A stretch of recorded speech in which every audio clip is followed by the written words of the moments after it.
আসসালামু আলাইকুম ওয়া রাহমাতুল্লাহি ওয়া বারাকাতুহু। আলহামদুলিল্লাহ ওয়াসসালাতু ওয়াসসালামু আলা রাসূলিল্লাহ নাবিয়িনা মুহাম্মদ ওয়া আলিহি ওয়া আসহাবিহি আজমাইন আম্মা বা'দ। আন আবি হুরায়রা রাদিয়াল্লাহু তাআলা আনহু قال قال رسول الله صلى الله عليه وسلم أتدرون من المفلس قالوا المفلس فينا من لا درهم له ولا متاع وقال إن المفلس من أمتي يأتي يوم القيامة بصلاة وصيام وزكاة وقد شتم هذا وكذب هذا وأكل مال هذا وسفك دم هذا وضرب هذا فيؤتى هذا من حسناته وهذا من حسناته فإن فنئت حسناته قبل أن يقضى ما عليه أخذ من خطاياهم فطرحت عليه ثم طرح في النار। আলহামদুলিল্লাহ, সম্মানিত ভাই বন্ধুগণ, আজকে এখন আমি আপনাদের সামনে আলোচনা করব যে কিয়ামতের মাঠে সবচাইতে কোন মানুষ নিঃস্ব হবে, গরিব হবে, মিসকিন হবে।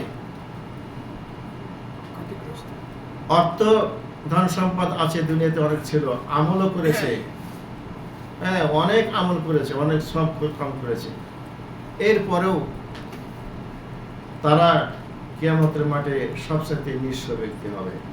আল্লাহ রাসূল সাল্লাল্লাহু আলাইহি ওয়াসাল্লাম সাহাবাদেরকে লক্ষ্য করে বললেন, আতাদরুনা মানিল মুফলিস, তোমরা কি জানো যে কারা সবচেয়ে নিঃস্ব, গরিব, মিসকিন? তখন সাহাবারা বলছেন, আল মুফলিসু ফিনা মান লা দিরহাম লাহু ওয়া লা মাতা, আমাদের মধ্যে তারাই হচ্ছে নিঃস্ব ব্যক্তি, গরিব মিসকিন ব্যক্তি, যাদের কোনো দিরহাম নাই, যাদের কোনো সামান নাই, টাকা পয়সা নাই, ধন দৌলত নাই, অর্থ সম্পদ নাই, তারাই হচ্ছে সবচাইতে গরিব মানুষ। তখন আল্লাহ রাসূল বলছেন যে তোমরা যা বুঝেছো এটা আসলে নয়, টাকা পয়সা ধন সম্পদ না থাকলেই যে গরিব মিসকিন হবে তা নয়।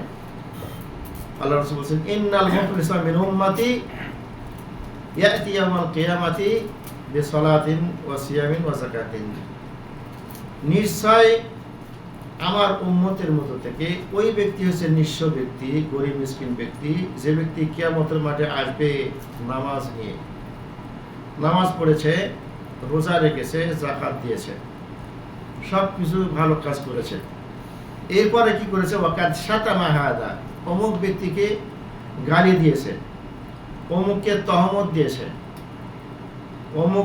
অমুকের মাল ধন সম্পদ অন্যায়ভাবে খেয়ে ফেলছে, এরপর অন্যকে রক্তপাত করেছে, মেরে ফেলছে, খুন করেছে এবং অমুককে মেরেছে।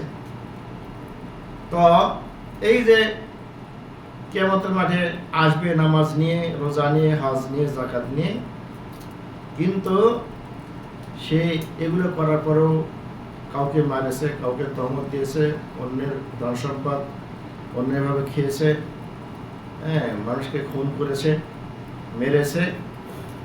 এর কারণে এই যে অন্যায় যে করলো, এই অন্যায় করার কারণে তাকে সওয়াব দিতে হবে। যার মাল খেয়েছে অন্যায়ভাবে, যতটুকু পরিমাণ সে মাল খেয়েছে অন্যায়ভাবে, চুরি করেই হোক, ডাকাতি করে হোক, ফাঁকিবাজি করে হোক, যেভাবেই হোক না কেন, যে পরিমাণ অর্থ সম্পদ অন্যের কাছ থেকে নিয়েছে, সেই পরিমাণ সওয়াব দিয়ে তার এই ঋণটাকে শোধ করতে হবে। বুঝে গেছে? যার কাছ থেকে যতটুকু পাওনা আছে সেই পরিমাণ সওয়াব তাকে দিতে হবে।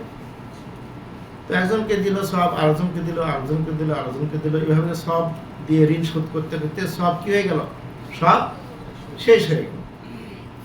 তো সব দিয়ে ঋণ শোধ করতে করতে সবগুলো শেষ হয়ে গেল, এখন তার কোনো কিছু নেই ঋণ পরিশোধ করার জন্য। তাহলে লাস্টে কি করতে হবে? যেহেতু তার সব নেই, পাওনাদারের যে গুনাহ আছে সেই গুনাহগুলো নিতে হবে। অমুকের কাছ থেকে গুনাহ নিল, অমুকের কাছ থেকে গুনাহ নিল, অমুকের কাছ থেকে গুনাহ নিল, যে পরিমাণ পাওনা আছে সেই পরিমাণ পাপ তার কাছ থেকে নিতে হবে। এইভাবে সবার পাপ নেওয়ার পরে পাপের বোঝা ভারী হয়ে যাবে, এরপরে তাকে জাহান্নামের আগুনের মধ্যে নিক্ষেপ করা হবে। তো এই ব্যক্তি হচ্ছে সবচেয়ে নিঃস্ব, গরিব, মিসকিন। এখানে রোজা রেখেও, নামাজ পড়েও, হজ, দান খয়রাত, যাকাত দিয়েও কোনো লাভ হলো না। কাজী সম্মানিত ভাইয়ের আমার, আমরা যারা নামাজ পড়ি, রোজা করি, হজ করি, যাকাত দিই, এই আমলগুলো করি, এলা শুধু করলেই হবে না, এলাকে হেফাজত রাখতে হবে, হেফাজত রাখতে হবে, তাই না? হেফাজত রাখতে গেলেই আপনাকে নিজের হাত, নিজের মুখ, নিজের শরীরকে কন্ট্রোলে রাখতে হবে। এই হাতের দ্বারা কাউকে মারা যাবে না, কাউকে খুন করা যাবে না, মুখের দ্বারা কাউকে গালি দেওয়া যাবে না, কষ্ট দেওয়া যাবে না, মানুষের অর্থ সম্পদ অন্যভাবে খাওয়া যাবে না। ঠিক আছে? এটা খুব খেয়াল করতে হবে। আমরা যে সমস্ত আমলগুলো করি, এটাকে ঠিক রাখার জন্য, মানে হেফাজত করার জন্য চেষ্টা করতে হবে। আল্লাহ যেন আমাদের সবাইকে আমাদের নেক আমলগুলোকে হেফাজত রাখার তৌফিক দান করেন। আল্লাহুম্মা আমিন ওয়া আখিরু দাওয়ানা আলহামদুলিল্লাহি রাব্বিল আলামিন ওয়া সাল্লাল্লাহু আলা মুহাম্মাদ ওয়া আলিহি ওয়া সাহবিহি আজমাইন।